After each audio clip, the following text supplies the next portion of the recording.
40 anos, a seleção brasileira viajou com 11 jogadores colorados para disputar os Jogos Olímpicos de 1984 em busca de nossa primeira medalha.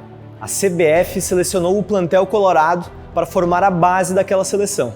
A equipe colorada tinha sido campeã do torneio Heleno Nunes em maio daquele ano e estava no Japão para a disputa da Copa Kirin quando ficaram sabendo da convocação. Depois de derrotar a Irlanda na final e conquistar aquele torneio, o time do Inter voltou para Porto Alegre, já pensando na preparação para os Jogos Olímpicos. No momento que nós fomos escolhidos, né, para ir representar o Brasil nas Olimpíadas, o Jair Pisserni e a comissão técnica já tinham feito, né, algumas convocações, mas não dava certo, né? Muitas vezes o time não dava liga, os clubes muitas vezes tinham problema de liberação de jogadores, né? Não queriam liberar, porque senão iriam desfalcar os seus times. Foi assim, de surpresa, uma surpresa bem grata, né? Porque era uma lembrança importante para nós jogadores, né? Um clube disputar uma Olimpíada representando um país, a desconfiança era muito grande. Mas o diferencial foi o entrosamento que o nosso grupo tinha. Inclusive, os adversários queriam saber há quanto tempo a gente tinha reunido essa seleção, porque o conhecimento e o entrosamento era muito grande. A gente tinha que explicar que era um clube de futebol do Brasil que estava representando o país naquela Olimpíada. Os treinamentos seguiram e 10 colorados se juntaram a 6 atletas de outras equipes, mais o zagueiro Pinga, jovem promessa da base colorada que já estava com a seleção olímpica. Jair Pisserni, que já era o treinador do time olímpico, seguiu no comando. O Tacílio Gonçalves, o técnico do Inter, acabou ficando em Porto Alegre, mas Júlio Espinosa, nosso preparador físico, fez parte daquela equipe. O Júlio Espinosa também foi como preparador, só não foi o Tacílio na época, que era o Tacílio Chapinha, e foi o Jair Pisserni como treinador que tinha assumido o Corinthians, né? Mudou um pouco com a questão do Jair Pisserni, filosofia de trabalho, né? Então nós tivemos que nos adaptar o mais rápido possível da maneira dele. Mas foi tranquila, sem problema nenhum. Foi um treinador também que trabalhou bem conosco, nos ajudou para que nós pudéssemos chegar à final. Praticamente todo o time titular do Inter viajou, à exceção do Rubem Paz, que era uruguaio, e Aloísio, zagueiro que deu lugar ao Pinga, que já estava com aquela seleção. Eu tinha 18 anos de idade quando eu fui promovido ao profissional e com uma disputa muito sadia de ser titular ou não daquele grupo do Internacional. Simplesmente tinham Aloísio, André Luiz, Mauro Galvão. Então a gente tinha que olhar para trás e ter a consciência de quem tinha vestido aquela camisa. Nada menos que Mauro Pastor e antes dele Figueroa e por aí afora. O Luiz era um grande jogador, tanto que foi um grande jogador no Porto também, né? Teve uma passagem muito boa na Europa, então assim, um grande jogador e um grande amigo também. A gente sentiu muito porque ele era um jogador muito querido por todos e além de ser um excelente jogador, né? A carreira dele, né, depois, na sequência de sua carreira, realmente ele mostrou que o Barcelona e o próprio Porto, um jogador consagrado. Gilmar Rinaldi, Luiz Carlos Vinck, Pinga, Mauro Galvão, André Luiz, Ademir Keffer, Dunga, Milton Cruz, Paulo Santos, Kita e Silvinho foram os colorados selecionados para aquela seleção. Eles se juntaram a Luiz Henrique e Chicão, da Ponte Preta, Davi, do Santos, Ronaldo, do Corinthians, Gilmar Popoca, do Flamengo e Tonho Gil, do Aimoré. Os Jogos de Los Angeles foram marcados pelo boicote dos países do bloco socialista. Isso foi uma resposta ao boicote dos aliados aos estadunidenses, que também boicotaram as Olimpíadas dos Jogos de Moscou de 1980. Chegamos na Vila Olímpica, né? Tudo era novidade, porque até então foi uma primeira Olimpíada, não só minha, como da maioria dos jogadores. Lá nós ficamos na Universidade Católica de Los Angeles, que era a universidade, né, que era a UCLA, Universidade Católica de Los Angeles. Então lá, todas as delegações, né, de todas as modalidades estavam lá.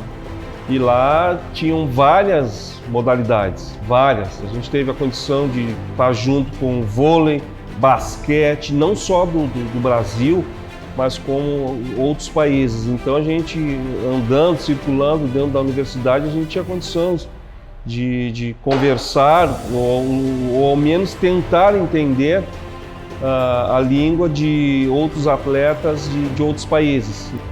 Até então eu, particularmente, eu não tinha ideia, né? Eu participei de competições, mas com a seleção de base, mas as equipes ficavam em hotéis separados, né?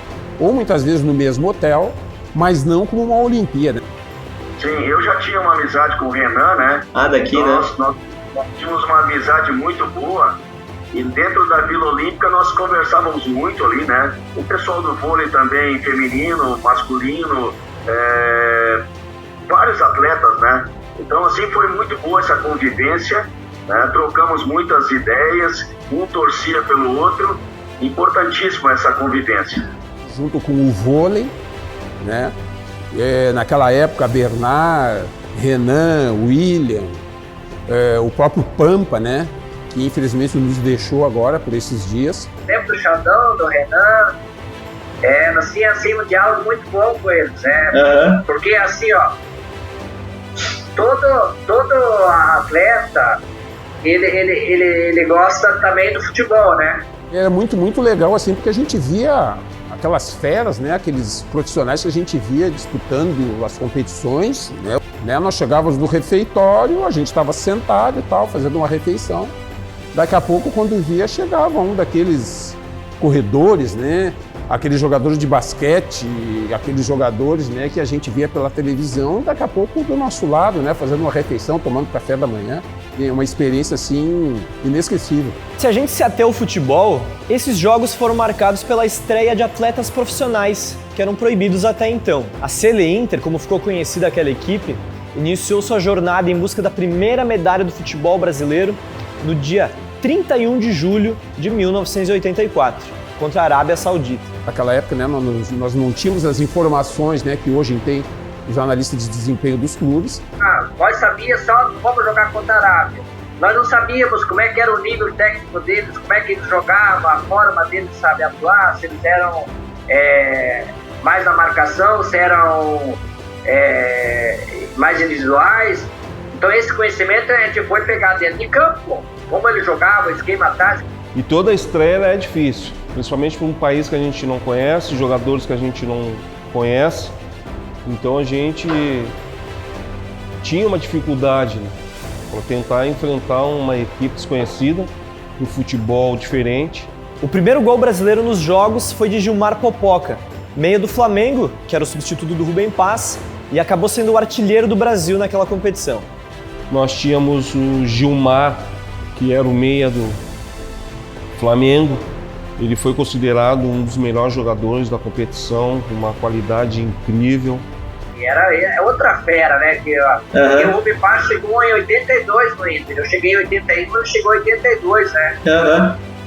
E jogamos praticamente 5 anos juntos. Depois ele saiu um pouquinho antes, acho que ele foi pra França, né? Foi pra França. E daí, né, na posição dele entrou, eu na época era um grande jogador, o Gilmar, né? Gilmar Popoca, batia uma falta, cara. Ele se encaixou muito bem na posição que o Rubem Paz fazia no Internacional, né? Então mudou um pouco as características de jogador, né? Dunga e Silvinho também marcaram e a Arábia descontou. Placar final, 3-1. Contra a Alemanha, Gilmar Popoca cobrou uma falta com maestria, nos últimos minutos, garantindo a nossa vitória. A Alemanha foi um dos times que estava para disputar a final, né? Bem preparado para disputar a final, né? E nós conseguimos, sabe, derrotar essa seleção forte na segunda rodada já, né? Já tinha uma condição mais difícil da gente enfrentar, mas sabíamos também que aquele momento ali de entrosamento, como eu já me referi, iria fazer a diferença. O Brasil ainda derrotou o Marrocos, com gols de Dunga e Kita, garantindo a primeira posição. Nas quartas, outro adversário pouco conhecido dos brasileiros, o Canadá. A gente não tinha ciência de que o Canadá iria dar uma dificuldade como eles nos deram. Foi bem difícil. A força física marcavam muito, que nós não sabíamos como é que eles jogavam. Foi conhecer dele na hora do jogo, eles, né? Como é que eles jogavam, né? Mas os jogadores realmente do Canadá, fisicamente, eram muito fortes, né? Competiam muito. Se você fosse para disputa corpo a corpo, você tinha dificuldades. Então nós tivemos que trabalhar muito naquele jogo. O Brasil foi surpreendido e saiu atrás no início do segundo tempo, mas buscou o empate com mais um gol do Gilmar Popoca, levando o jogo para os pênaltis. Nas cobranças, quem se destacou foi o goleiro Gilmar Rinaldi. O Gilmar teve uma brilhante participação e ele não quis almoçar, o grupo todo almoçando, ele pegou uma tigela de sorvete, comeu somente aquela tigela, a preparação física da seleção ficou preocupada e ele se sentiu bem, foi o destaque da partida, e a partir daquele momento, todos os jogos o Gilmar não almoçava. Todos os jogos o Gilmar pegava aquele pote de sorvete, comia aquele pote e os resultados estavam dando certo, ele não quis mudar. E ninguém contrariou, principalmente o departamento médico, preparação física, não contrariava. O que está dando certo a gente não pode mexer. Esse cara que trabalhou, cara, ele ia treinar com o Júlio do profissional de manhã, ele ia treinar com o Júlio, cara.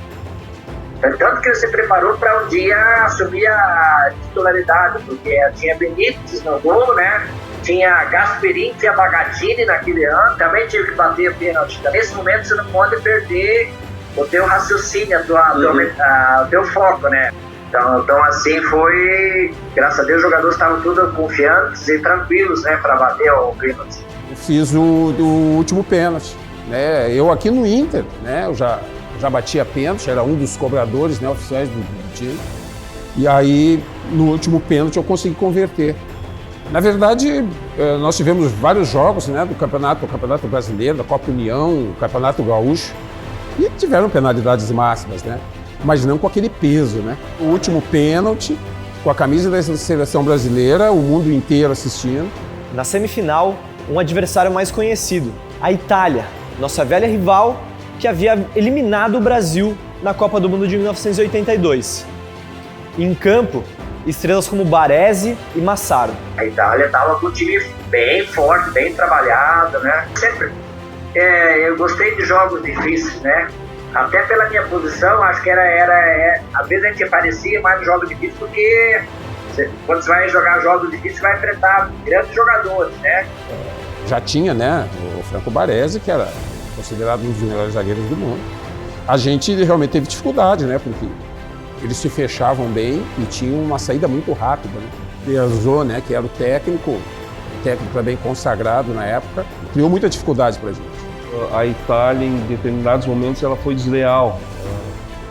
Em determinados lances, eles partiam para a agressão, eles não disputavam jogar. Eu fui agredido, assim como o Dunga foi agredido, eu fui agredido, e eu olhei para o bandeirinha, olhei para o juiz e percebi que os dois não estavam prestando atenção em mim, e eu dei uma cotovelada também no rosto do atacante da Itália. A partida foi dura, e após 1-1 no tempo regulamentar com gol de Gilmar Popoca, o Brasil venceu na prorrogação com gol do lateral direito corintiano, Ronaldo.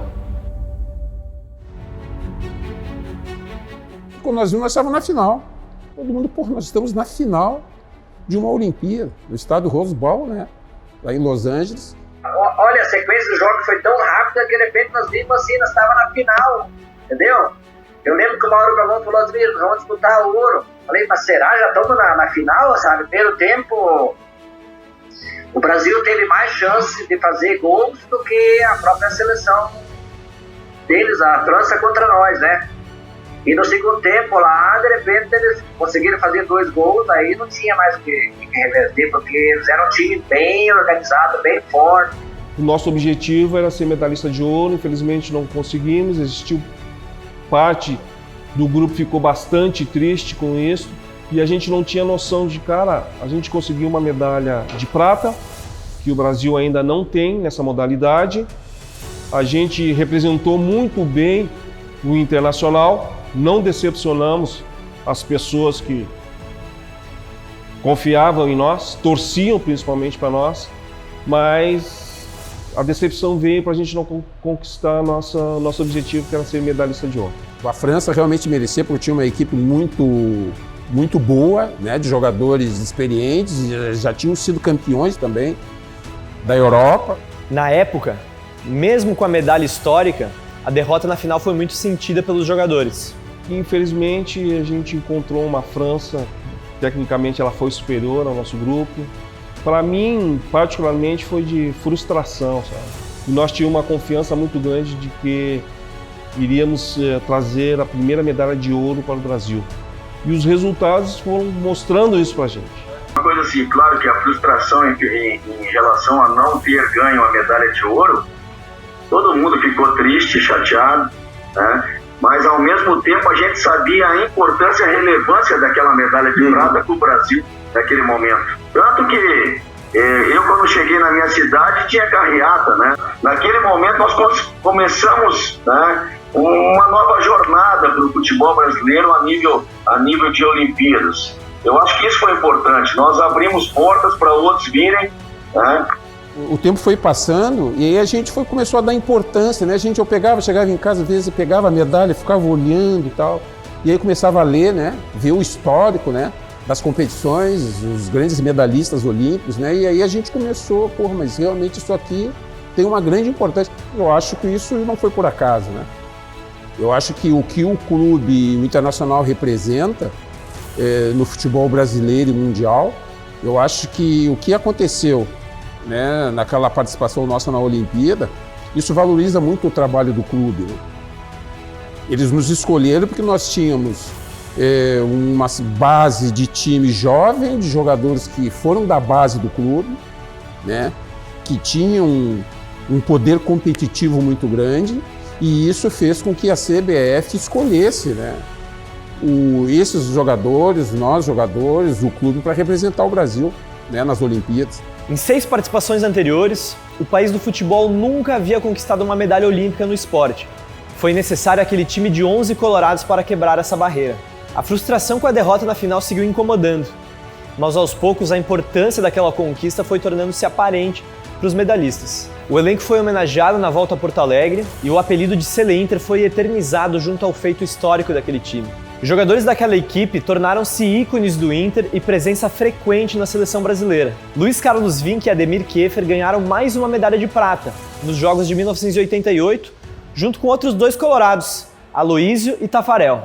Dunga e Mauro Galvão foram campeões, com a seleção principal, da Copa América de 1989. Gilmar Rinaldi e Dunga foram campeões do mundo com o Brasil na Copa de 94. Para Dunga, a conquista foi ainda mais marcante. Como capitão do time brasileiro, ele ergueu, no mesmo estádio da decisão olímpica, o Rose Bowl, 10 anos depois, a Copa do Mundo pela seleção brasileira, tornando-se um dos maiores ícones da história do futebol brasileiro. Desde o feito de 1984, o futebol brasileiro ainda trouxe 2 bronzes em 1996 e em 2008 e outras 2 pratas em 88 e 2012. O ouro só veio em 2016, no Rio de Janeiro, e novamente em Tóquio, em 2021. Os 11 colorados abriram a porta para o futebol brasileiro nas Olimpíadas, marcaram época e, sem dúvidas, guardaram seu espaço na memória de uma geração de colorados e nas páginas reservadas aos feitos mais relevantes de nossa história.